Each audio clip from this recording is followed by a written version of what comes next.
ने एक जगह हुजूर की गर्दन का मंजर पेश किया। हम तो मूवी के साथ बनाते हैं ना। सहाबा ईमान की आंखों से देखते थे। 1.25 लाख सहाबा थे, 2.5 लाख कैमरे मेरे महबूब पे लगे होते थे।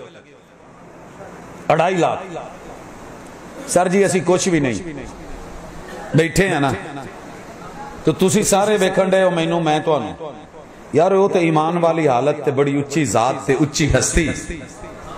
2.5 लाख कैमरे मेरे पैगंबर को देख के जो बयान करें, उनमें से एक बयान कहते हैं कि मेरे महबूब की गर्दन कोई गर्दन लगती नहीं थी, यूं लगता था कि सुनार ने प्योर चांदी लेके ना सफेद उसमें ढाली है, और अंदर ये जो रगे हैं ना, यूं लगता था जैसे सोने के साथ बीच में चलाई गई हैं। सर जी आ बंदे दा बनाया होया जग है, वेख के बंदा सोचदा है यार क्या बनाया इथों एवें ते इस तरह से ढालिया ते मुठ ते आ ते ओ। हुजूर को देख के सहाबा गर्दन को देख के क्या कह रहे हैं?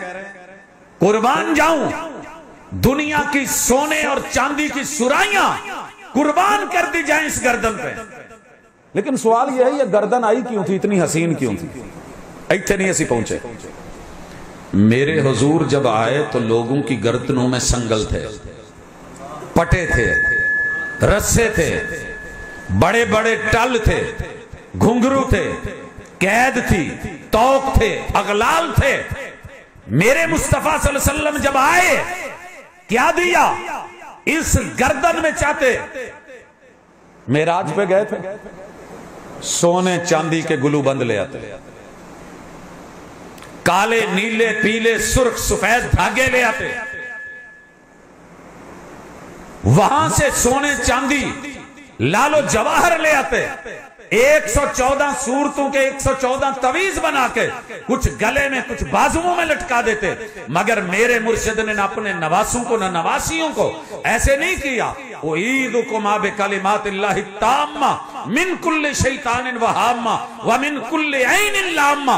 उन्हें रब की तौहीद का दम किया, गर्दन में तावीज नहीं लटकाए, बल्कि क्या कहा? मन अल्लाह का तमीमतन फकद अशरक। मेरे जिस उम्मती ने, मेरे अहले बैत ने, मेरे किसी सिहाबी ने अगर गले में तावीज लटका लिया तो वो कलमा पढ़ के भी मुशरिक। ये बात नहीं बर्दाश्त होती ना आपको ना मुझे, ये बात ना आपको बर्दाश्त होती है ना मुझे होती है। आगे सुनिए, हजरत बिलाल जब मक्के में बेचे गए, जहां जद्दा है ना, जद्दा के आगे समंदर है, समंदर से बिल्कुल आगे दूसरी किनारे पे हबशा है। इनको वहां से स्मगलिंग करके उठाया गया और लाकर के मक्के की मंडी में जब बेचा तो गले में रस्सा था। उमैया ने खरीदा, रस्सा पकड़ के घर लाया। जैसे हम भेड़ बकरी या जानवर मंडी से लेते हैं तो रस्सा गले में। मेरे मुर्शिद की ये गर्दन कुछ ऐसी थी, छोटी सी भी किसी से गलती हो गई फतहरीर रक़बा, जाओ कोई गर्दन आजाद कर दो, किसी की रस्सी काट दो, संगल उतार दो, तौक खत्म कर दो, ये टल, ये घुंघरू, ये घोंगे, ये पत्थर, ये उतार दो, गर्दनें आजाद करके उस एक रब की गुलाम और एक रब के दर पे ले आओ जिस रब ने ये तेरी मेरी गर्दन बनाई। 14 अगस्त की आजादी कितनी अच्छी लगती है यार। ये उन चीजों से आजादी दिलवाने वाली गर्दन को भी कभी देखा? दुनिया की बड़ी पेशानियां मैंने देखी हैं, महबूब की पेशानी से हसीन कोई नहीं, मगर एक दफा भी मैंने किसी और दर पे नहीं देखी। 1.25 लाख मेरे पैगंबर के पहले गुजरे हुए बुजुर्ग थे, 1.25 लाख। जब भी मुश्किल आई, हमारा ऐलान क्या है? हर मुश्किल दा इक्को हल हो, तैयार ते सहबन चल। सुनिया जे तुहाडे हल भी किते इत्थे लिखिया हुंदा होएगा, झूले लाल दे खुशियां गम टाल, या गाजी अब्बास तेरे नाम की आस। सुना है ना आपने ये सारा, असीम बढ़ाया ना। उस हस्ती पे जब भी मुश्किल आई, काना इदा हज़बहु अम्र फज़िअ इला सलाह। हर मुश्किल दा इक्को हल हो, तैयार मसीते चल, कयाम कर, रुकू कर, सजदे कर, सजदे में पड़, जमीन पे पेशानी रख। उमिरतु अन अस्जुद सबअत आज़म, मुझे हुक्म मिला है अन अस्जुद अला सबअत आज़म, 7 हड्डियां जमीन पे रख के कहूं अल्लाह तू आला, तेरा बंदा आदम। मैं मुश्किलों को कह आया हूं, मेरा जो परवरदिगार है ना वो सबसे आला है, सबसे बड़ा है। मुश्किलों तुम छोटी हो, क्या कर लोगी? 313 लाख 1000 के मुकाबले में खड़ा करके बदर की जमीन पे पेशानी रख के कहा अल्लाह ये 1000 छोटे हैं, असला है, तलवारें हैं, मेरा भरोसा तेरे ऊपर है, तेरी मर्जी। 313 मरवा दे, तेरा कोई नाम लेने वाला न रहे, तेरी मर्जी। मोजज़े दिखा दे, आज जितवा दे। 70 कैदी करवाए, 70 मरवाए, यौमुल फुरकान बनाया। और लोगों ये है वो पेशानी, या तो इस पेशानी से हसीन पेशानी ला दे, अगर ना मिले फिर जो दर दर पे जाके जबी साई कर रखी है, या उससे उठ जा या ये छोड़ दे।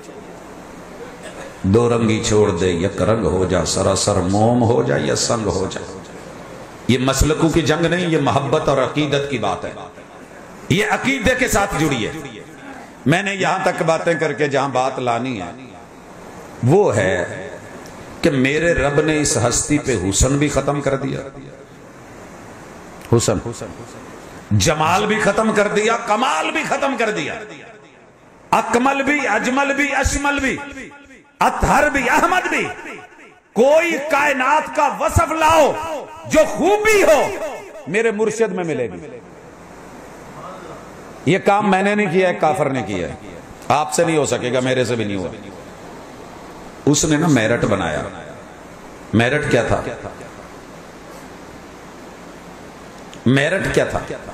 मेरठ ये था कि आपने अलैहिस्सलातु वस्सलाम, उसके ज़हन में नहीं था, उसने सोचा एक बंदा ढूंढे जिसने थोड़े से वक्त में दुनिया को मुतासर किया हो और सबसे ज्यादा किया, सबसे ज्यादा खूबियां उसमें हों और सबसे कम खामियां उसमें हों। 100 आदमी की लिस्ट बनाई जो बड़े बड़े तारीख में गुजरे हैं, और 100 ही उसने खूबियां और 100 ही खामियां रखी।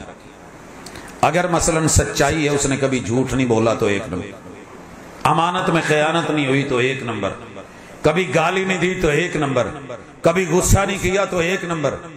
यूं करते करते सरे फहरिस्त नाम आया इसमें मोहम्मद। इसमें सर जी मैं कहता हूं कायनात की कोई खूबी ढूंढो, लेके आओ और फिर चेक करो वो मुस्तफा में होगी इंशाल्लाह। कोई खामी तलाश करो, नाम लिखो, मेरे मुर्शिद की जिंदगी में नहीं मिलेगी। ऐसा मुर्शिद बनाया अल्लाह ने, ऐसा रहबर बनाया। इसने सरे फहरिस्त जब फहरिस्त बनाई तो नाम लिखा मोहम्मद। बुक का नाम है द 100। 100 अजीम शख्सियतें। अपनों ने कहा अपनों का नाम पहले लिखते हैं, तूने मुसलमानों का, उनसे तो हमारी दुश्मनी है, उनका नाम पहले लिख दिया। उसने कहा सर मेरठ का कत्ल होगा अगर मैं किसी और का नाम पहले लिखूंगा। उसके मुकाबले में सरे फहरिस्त जितने नंबर उसने लिए हैं, 100/100 नंबर लेके सरे फहरिस्त है। किसी दूसरे ने 50 तक भी नहीं लिए तो मैं सरे फहरिस्त कैसे कर दूं? ये बुक बैन हुई, 70 जुबानों में तर्जमा हुआ, दुनिया में गई। जब तेरे पैगंबर का नंबर इस मामले में सरे फहरिस्त और अव्वल है, तो मुसलमान ने उनको सानवी हैसियत पर रख के अपने गांव के इमाम को कैसे आगे कर लिया?